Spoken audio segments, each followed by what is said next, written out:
विधानसभा निवडणुका ऑक्टोबर नंतरच होण्याची शक्यता. सण उत्सव पाहून निवडणुका घ्या अशी पक्षांची मागणी. निवडणूक आयोगाने घेतला निवडणुकासाठीचा आढावा.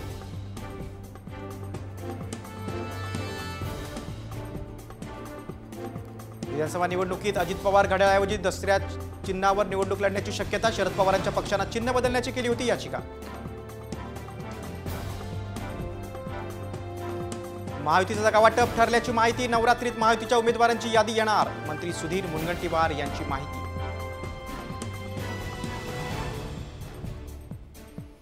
लाडकी बहीण योजना आम्ही कधी बंद पडू देणार नाही. विरोधकांच्या टीकेनंतर उपमुख्यमंत्री अजित पवार यांचं आश्वासन.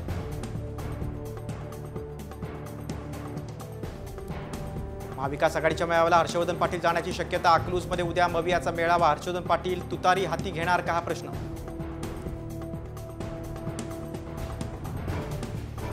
इमामच्या आमदारांना घेतलं औरंगजेबाचं दर्शन. फारुख शहांनी घेतलं औरंगजेबाच्या कबरीचं दर्शन. दर्शन घेत फुलं वाहणं यात गैर नाही.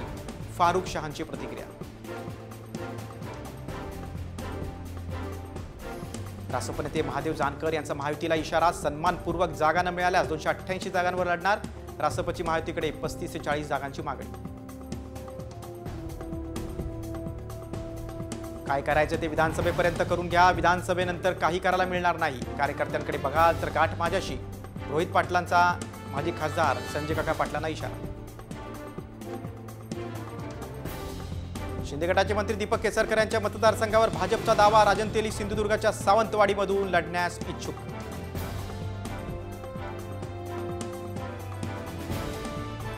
पुण्याचं वैशिष्ट्य विचारलं की लोक कोयता गँग सांगतात. शरद पवारांचा पुण्यातील वाढत्या गुन्हेगारीवरून सत्ताधाऱ्यांवर निशाण. भीमा पाटस कारखान्याच्या भरसभेत राडा. एकानं बोलू देत नसल्याच्या रागातून माईक फेकला. विषय क्रमांक 10.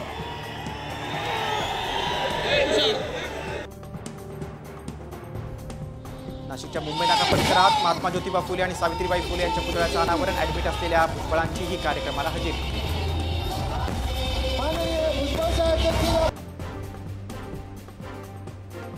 अर्थमंत्री निर्मला सीतारामन यांच्या अडचणीत वाढ होण्याची शक्यता. खंडणीच्या आरोपाखाली FIR दाखल करण्याचे बंगळूरच्या विशेष न्यायालयाचे आदेश.